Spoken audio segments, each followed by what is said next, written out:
to Leading the Way podcast, where you'll learn neuroscience-backed ways to lead more effectively and have more fun at work with what you already have.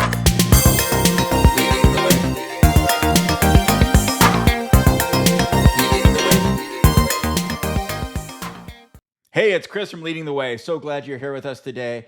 This is for you if you're struggling with portfolio projects and budgeting them and figure out how to get things to fit and honestly playing a bit of a game of Tetris. We're going to talk a bit why this game of portfolio funding and modeling and prioritization is both useful and not useful, and maybe something else you can do instead.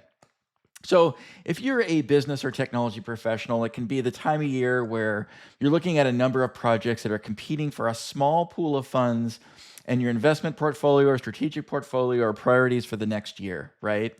Generally, what that looks like is you put together a plan or a deck or some ideas, you do some research, you talk to some people, you do some estimates.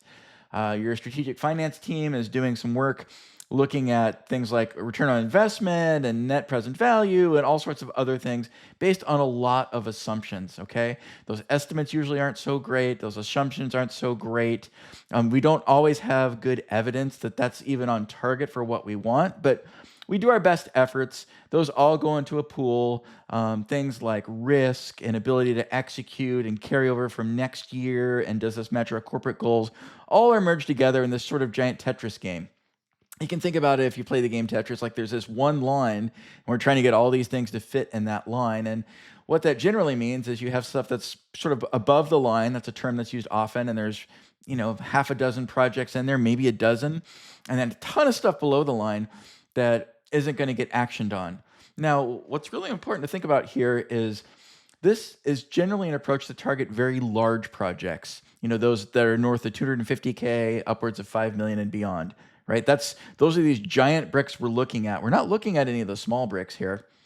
And a lot of those small things can move the dial significantly, and those are considered to be handled with sustainment funds. But a lot of times, if a thing isn't funded and we go again and again and again to get it funded, and we're convinced the only way to do it is with this 250K or above approach, we can get really frustrated, and the thing atrophies, and either our customer service or our product or our internal efficiencies really suffer, right? So while Tetris can be a good game, as it were, because you have limited funds and limited resources, it's very much a waterfall type approach. It's very much upfront, hoping for the best, not really testing it out, doing your best to do things, and then you put these projects in place with large teams. Typically, they execute over many months, sometimes multiple years, and we can be frustrated with those projects when they don't meet their timelines, don't meet their dates, don't meet their scope, right? They're very expensive, and they didn't have the result that we hoped they would, and they consume a lot of our company's resources. Now, let's be clear, friends. I'm not saying don't do strategic projects, and I'm not saying this approach isn't without merit. This might have triggered a lot of you, and for a lot of things, this type of approach makes sense. Looking at your risk, looking at all these things makes sense, but be careful here, right? We can use analogies, especially when they're software technology projects that are highly rooted in assembly line or manufacturing or building houses. We're not building houses here. House building has thousands of years behind it. It's a very well-known art and science. It's very predictable. It has a beginning and end.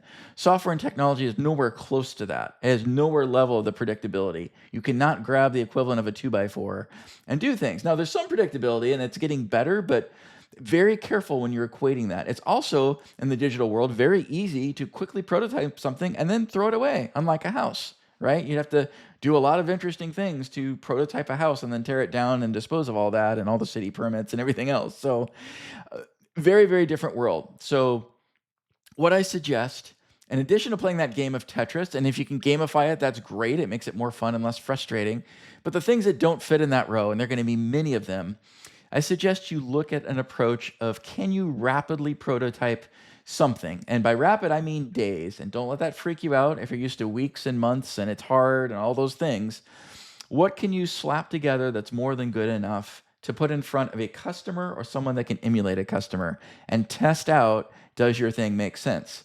Now, clearly, in a short time frame, in a few days, you're not building a full-blown application or a full-blown solution, right? But you can absolutely draw a picture of it.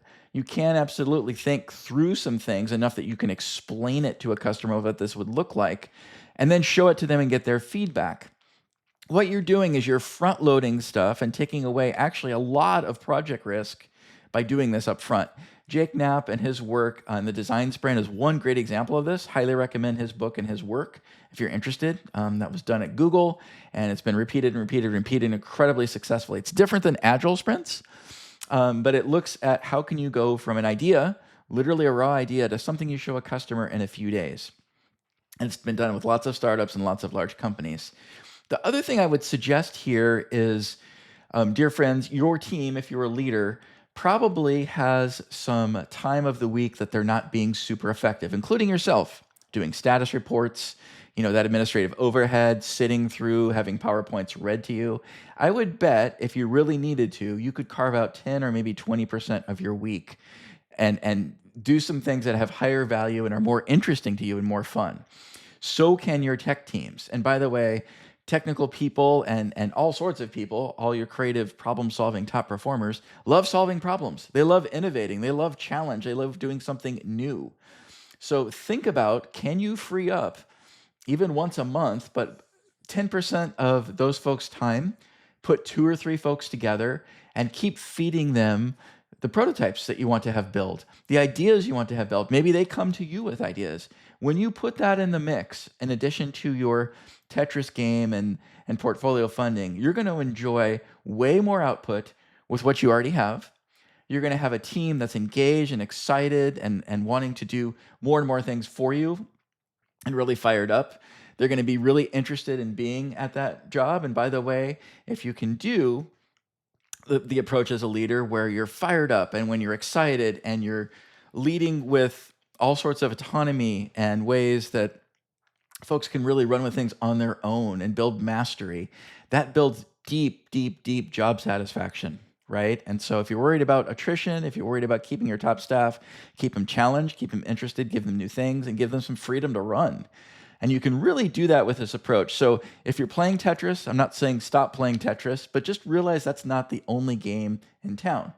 Now, if you want help diving into this more and trying it out, highly recommend that we have a quick chat, and there's links below on how you can do that.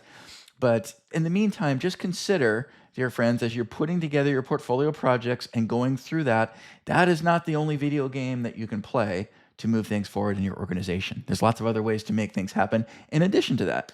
So hope this was useful to you. Please make sure to like, subscribe, and keep leading the way.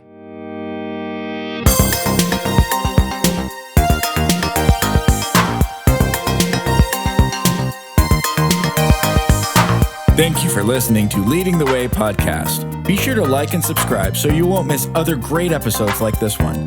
And if you're ready for more in your workplace, be sure to go to aintent.com. You'll find lots of free tools, assessments, and ways to engage directly with us to get your own epic results. We'll see you there.